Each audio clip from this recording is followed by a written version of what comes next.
Right, listen. 85058 is the text number. Give us a call tonight, 0500 909 693. We're going to enter the football-free zone very shortly. That's why Colette is here. We want your suggestions for things to discuss. It can be anything other than football as long as it's legal. On the programme now, we're going to discuss this, buying a house. It's often seen as a rite of passage for many people, but is that idea outdated? There's been plenty in the news over the past few weeks about fluctuating house prices, and there's uncertainty about the future. So are we obsessed with buying a house? Or should we be more like the Germans and become long-term renters? They do it a lot in France as well. Research out today says UK tenants face the highest rents in Western Europe. So are you renting and think people who buy are foolish? Or have you bought and think people who rent just throw their money away? Let me know, 0500 909 693. Jonathan Davis is an economist and investment advisor. Hello, Jonathan. Hello, Tony. Hello, and Nick Marr is director of the Little House Company. Hello, Nick. How you doing, Tony? I'm all right. Jonathan, first of all, they do say an Englishman's home is his castle. I'm sure that applies to the rest of the UK too. But do you think we're too keen on buying a home? I would say it's a myth that the British are more into home ownership than other countries. The British are into making money, just like anyone else. And, you know, there's always this comparison with us against the Germans in this respect, that the Germans rent and we buy. Well, I'll tell you, the Germans bought like Billio until the mid-1990s with reunification.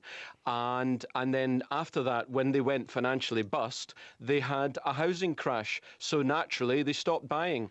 And because we are in the throes of the biggest house price crash in history, and it started in September 2007, we will certainly move from buying to renting. It's already starting. The supply is going through the roof and but demand Jonathan, is flat. It is unpredictable, isn't it? Because I was only listening to 5 Live this morning when they said house prices have actually gone up for the last 5 months. Just this month they've slipped back slightly. People don't know what to do. What are the advantages of long-term renting? Because a lot of people will say, well, if you rent for 25, 30 years, you are just throwing that money away. What's the principle of it, that you don't pay as much as a mortgage so you save the other? No, the point is you should only be taking out a mortgage, in other words, saddling yourself with debt, if house prices are rising. But if house prices are flat or falling, which in the trend is what they are doing, irrespective of the last few months, you should not be buying, you should be renting. But the idea... There's a lot more to just buying a house as a financial thing, isn't there? It goes deeper than that. I mean... It's a cultural thing that the British love to own their own properties. It's, that saying, an Englishman's home is his castle. I mean, it's a lot more than just finances. There's a whole heap of reasons why people want to own their own home. Well, just go on, Nick. Give us those. Well, I mean, ideas in a can you imagine like the security that you feel when you own your own property? You know, rather than being at the whim of some landlord that decides to sell and change your lifestyle because they need to sell up. You've got the security of your own place. I mean, I love owning my own home because if I want to change the walls to purple and red, I can do that. I can do what I want to do with my house, with my property. So, and also it's an aspirational thing. You know, why take that away from people? People want to aim to own their own houses. Yeah, because people want to make money. Let's talk about the security. People want to pass that on to their kids. They want the security. Yeah, they can only pass something on to the kids if they actually pay off the mortgage. The fact is, mortgages are still several times incomes. That's what you have to take out. And because we are forecasting at our firm a 30% fall in house prices over the next 2 or 3 years, you're going to throw away the deposit. Jonathan. There is no point taking... One final point. There is no point taking out a huge mortgage if you remain for 20 years a mortgage payer. You do not own that property. You're not a homeowner. Okay, Jonathan, you haven't seen the latest report from the Halifax in connection with the Office of Statistics, if I only could say that. There's a 6% decline in housing costs in the last 2 years for the average homeowner, and that includes mortgages and bills. So and it includes a fall in house prices, that's why. In the last 2 years, it's actually cost you 6% less to run your own home. Yes, and people have lost thousands on the capital value of the property. If you look at mortgages now, I mean, everybody who's listening to this now will be reflecting on their mortgages. It's the cheapest it's been in years. In fact, it's the average costs are down 19%, according to the Halifax study. So this is a really good time to own your own home. It's those who already had mortgages, they've seen a reduction in the cost of their mortgage. They've also seen a multiple reduction in the value of the property on which that mortgage is backing. Jonathan and Nick, isn't it the case here that either decision is a gamble? And people just have to take that decision. I mean, some people don't have the choice, of course. If they can't afford the deposit for a house, they are forced to rent. It's a gamble if you don't understand money. And the fact is, estate agents, property developers, bankers, mortgage brokers always say the same thing. You cannot lose with property. And it simply is not the case. It is simply a historical fact that for the last 25 years, interest rates have fallen. Well, I'll tell you what, they can't fall any further. Jonathan, it's more than finances. That's where I know you're an economist, and that's what you're sort of wrapped up in. It's more than that, isn't it? It's about security. I mean, the fact that if you become a homeowner, do you know your credit status goes straight up? You get more points straight away. And how do you become a homeowner? By taking out an 80% mortgage? Well, you're paying that off gradually, aren't you? Oh, yeah? You will get there. People's insurances, their life insurances will pay off that mortgage. Well, you know if they die before the 25 or 30-year term. You know as well as I do, and the listeners will know, that there are millions of interest-only mortgages out there. No, they are no different from renting. Do you know what else I feel about mortgages and house ownership? I actually think, and this might sound a bit weird, it's actually good for a relationship. Because it's much more difficult to get up and move out of the house when it's your actual own house and it's your mortgage and all that. There is a stability about having your own property. Interestingly, in some other, we've talked about France and Germany, where lots of people rent more than buy. There are other countries where people have 100-year mortgages, and the mortgages get passed from family, from generation to generation. But obviously, the costs of them are less spread over such a long period. Jonathan Davis, if you're right and renting is the better option, why has there not been wholesale change in this country? Wholesale change of what? From people from buying to renting. Because for 25 years, house prices have trended up. So people have taken out mortgages and, to use your word, they've gambled that they're going to make money. It is nothing to do with security and being in relationships. It's because people have believed that if you buy a property with a big mortgage, then you will have a secure and comfortable retirement. Well, the simple fact is, it is a myth that house prices only go in one direction. We are in the throes of the biggest house price crash in history. It started 2.5 years ago. Jonathan, you'll be scaring a lot of people now.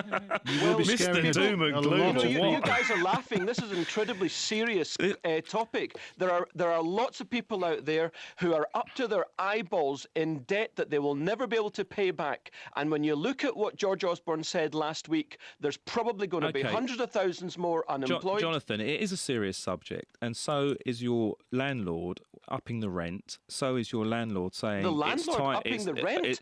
Rents haven't increased in 7 or 8 years. So is the landlord saying it's time to get out of your house. Yeah, well, there are serious factors. You guys are always economical with the truth. There are assured short-hold tenancies. You can take a lease for 2 or 3 years, and I'll tell you what, that's more security than most mortgage payers. If they don't pay their mortgage for 3 months, let's see who owns that property. Jonathan, I think the government tried extremely hard not to let people become homeless because of defaulted mortgages in the last year or so. Just before we speak to Vicky in London, Jonathan, I just want you to clarify one thing. As we've said earlier on, there has been a saying in this country for many a year that you cannot lose with property. Yep. Are you saying now that is no longer true, or are you just saying that's over the short term? Because I think people play the long game when it comes to property. Very briefly, look back to the 1970s. What happened since then? Interest rates fell from nearly 20% to now 0.5%. So the mortgage costs fell. We spent more in public sector, so we had more employment. We had house price growth, so we had a virtuous cycle. What do we have now? We have no further interest rate cuts. We can only see inflation rising going forward. Interest rates will rise going forward. Unemployment is going to rise going forward.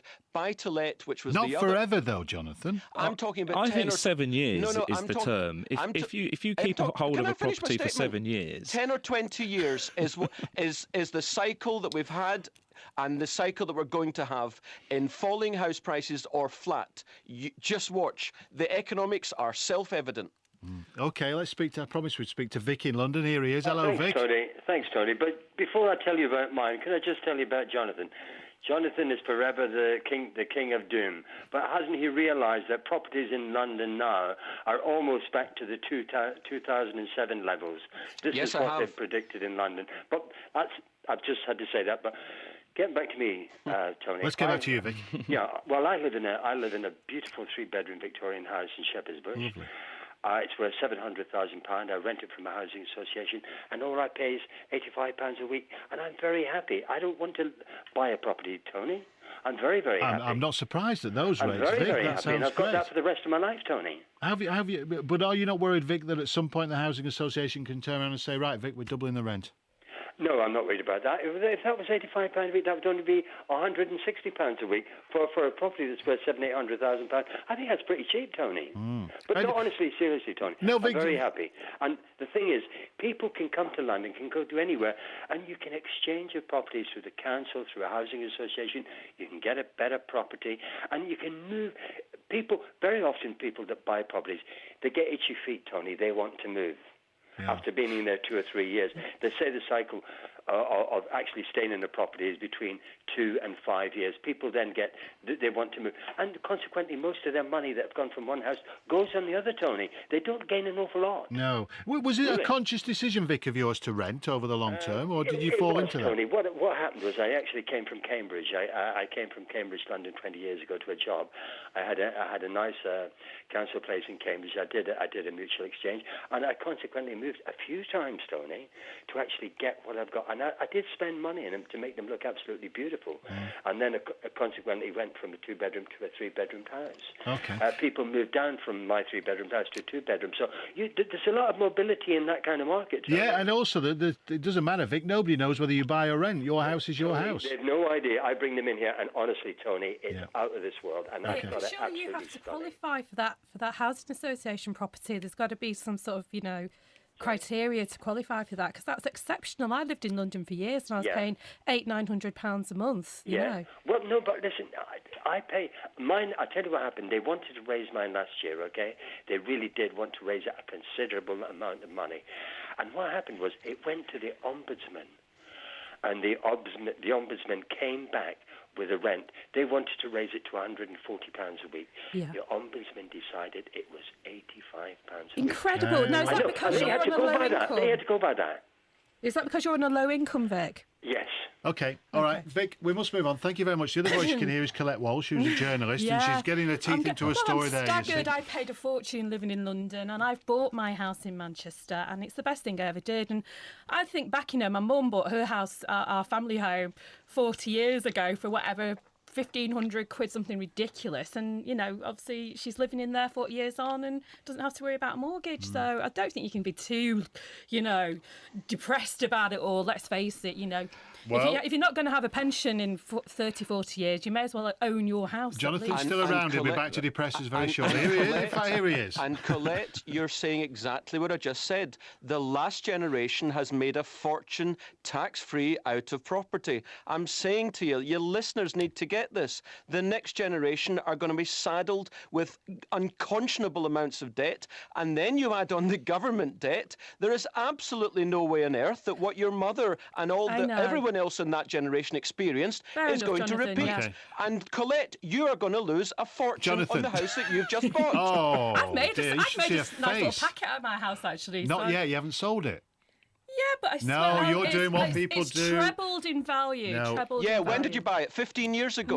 No, about 8 years ago. You're There's no doing way what, it's trebled in you're 8 doing what a years. lot of Come on. people I do tell you with their what, though, houses. I would working not out want your to profit. rent and be paying even more in rent than Okay. I'm paying in my mortgage. All right, Colette, listen, I'll have you, but you're here for the football free zone. You can come back in a minute. All right. Jonathan, Yeah. just one question, yes or no. Do you buy or rent? My personal finances have got nothing to do with it. Oh, come on, I bet he owns his house. I bet he does. I bet he's got a few That properties. speaks volumes, Jonathan. Savvy I beg your economist. pardon, I'm not going to How expose my interesting. finances Yes. on live radio. No, I was just saying, you don't have to tell us the amounts, but have you got a mortgage or do you rent? It's inappropriate you should ask such a Well, question. Right, there's that's only it, one he's got a answer there, mortgage. really. Well, isn't there? therefore, so all the economic facts and trends that I've just given out are all for nothing because I won't disclose my personal finances. For Okay. goodness sake. No, you made a good point, Jonathan. Okay, listen. All right, let me just speak to Margaret and Barry as well. We're on the line. Hello, Margaret. Oh, hello, Tony. Is Hi. it? Yeah, Margaret, you're in Leicester. What's your point? I am.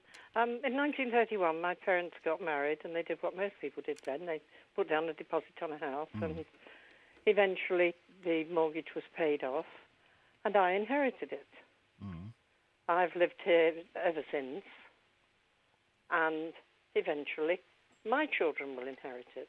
All right, okay. I so- came to a financial arrangement with my brother so that both of us benefited, and my two children will as well. So at the moment, you're not planning really to profit from the house, apart from the fact you maybe don't have a mortgage. You will just pass it through the family. I don't have a mortgage, no. I have a small one so in order that my brother would have his Sure, I share. understand, yeah. And the house that was my parents paid $650 for back in 1931 is now worth almost $200,000. Well, Margaret, you sound quite a cheerful type, so I don't want to expose you to Jonathan, but I might just do that. I don't mind. Jonathan, how lovely that sounds that Margaret can pass this house on to future generations. And again, that's exactly the same as what's happened with Colette's mother. People have made a fortune in the past. But I must remind you what has happened over the last 30 years.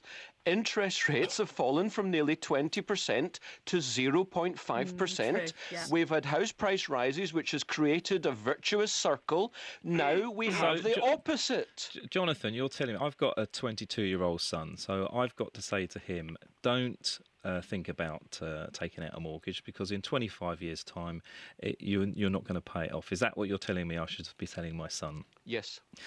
Well, I think you're completely wrong. Property will go up. And you're getting the benefit of using the property at the same time. Yeah. This is all scaremongering. No, it's not. That's nonsense. We've just had I think the you're trying to biggest change, economic and financial collapse you're in trying to history, change a and you're calling it culture. scaremongering. You're trying to change a culture of aspirational. No, I'm trying to save people money. Okay, all right, Jonathan. Okay. Jonathan and Nick, just stay there for a sec. Barry's on the line from North Yorkshire. Hello, Barry. Hi, Tony. Hi. Now, Barry, Well, is it better to rent or buy? well, I'm thinking from an aspect that nobody has mentioned yet. As half relationships and marriages break down, you're really putting yourself in a serious position financially. If you buy a property, if you rent one, well, you've got nothing to lose. You can always go and rent somewhere else. But when you're buying a property and suddenly it gets in solicitors' hands and it becomes very acrimonious, the man is usually kicked out of the house and has to find a crummy bedsit and support his ex-wife and kids.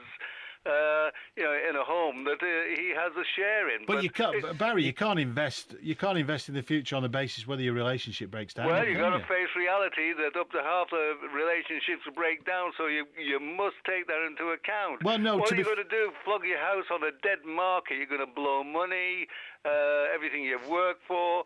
Most people are paying all their lives on a mortgage. There's no chance of getting another mortgage once they've out the house and Blimey, split up. Barry, do you know Jonathan? So, I mean, living your life just in case this might happen, just in case that might happen. I mean, that's not a great way. But that's Nick, not a very you did positive say way of earlier living, on. is it? Nick, you did say earlier on that buying a house could help keep a relationship I together for actually this think very it would. reason. Yeah, it could, because it's a difficult thing to walk away from, especially if you've invested all that time and effort getting the place. Well, I've been through and- all that. I'm so going I to say, know say, Barry, have you experienced this? Yes, I've been through all that, and it cost me over 30,000 quid in legal fees. Divorce settlement after the divorce went on for 3 years.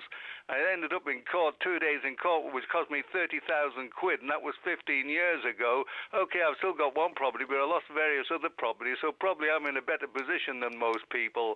But I think for your average person, they're going to find themselves seriously in debt, and I don't think they're going to be very lucky if they ever get a house of their own again. And I'm looking at it from that perspective. Food for thought, Barry. Listen, thank you very much for your call. I appreciate that. Bye. That's Barry in North Yorkshire. Guys, the last word then, Jonathan and Nick. Jonathan Davis, is this country then, in your view, going to experience a sea change over the next 10 to 20 years? For me, definitely not. There won't be a sea change. I mean, at the moment, we were talking about the Germans and the English. In Berlin, for example, yes, the majority of people are renting, but it's actually the English and the international investors are going there buying. And that culture will definitely stay in the UK. All right, that's Nick Marr. Jonathan Davis. It will certainly change. It's simply a myth that the British are into owner occupation. The Dutch, the Irish, the Italians, they've got a higher percentage of owner occupation than ourselves. But, I've been giving investment financial advice for 25 years, and I can remember 25 years ago people talking to me about their mortgages being a dead weight around their shoulders. And you know what? I haven't heard it for 25 years until literally last year. It's come back again, and that's what people need to realise. The amount of debt is absolutely ginormous, and people have not got the wherewithal to pay it back. If I was on Crime Watch now, I'd be saying don't have nightmares. Jonathan, give us a nice thought before you go to bed. Interest rates actually are not going to rise because we are in depression. Remember, in 1930, they didn't know yet that they were in the Great Depression, and there's no way that interest rates are going to rise during a depression. Okay. Jonathan Davis, it's been great to have you on. Thank you very much. Nick Marr as well. Keep your texts coming on this subject. Richard Foster has been monitoring them. Lots of people texting about homes. Richard, what are they saying? Loads of them as well. Yeah, absolutely, Tony. Lee from Peterborough says people who buy their own houses are idiots. It's cheaper to rent, and if anything goes wrong, the council will fix it for free. Lee says he's had a new kitchen, bathroom and heating all free of charge. He says he'll never buy his house. We've no debt and money in the bank, says Jeremy in Bristol, and he says they've rented for years. Andrew says rent's going up and up. People who can buy should do. Mortgages are cheaper than rental. Anyone who can afford to buy should do that. One anonymous text here. I didn't buy my house to make money. I simply want to know my house is mine, and that's why I bought it. And also, Alan says, I paid a modest mortgage and retired. Now I have a house and don't pay rent, and he's still got 20 years to live, he predicts. I hope so. All right. Thank you very much, Richard.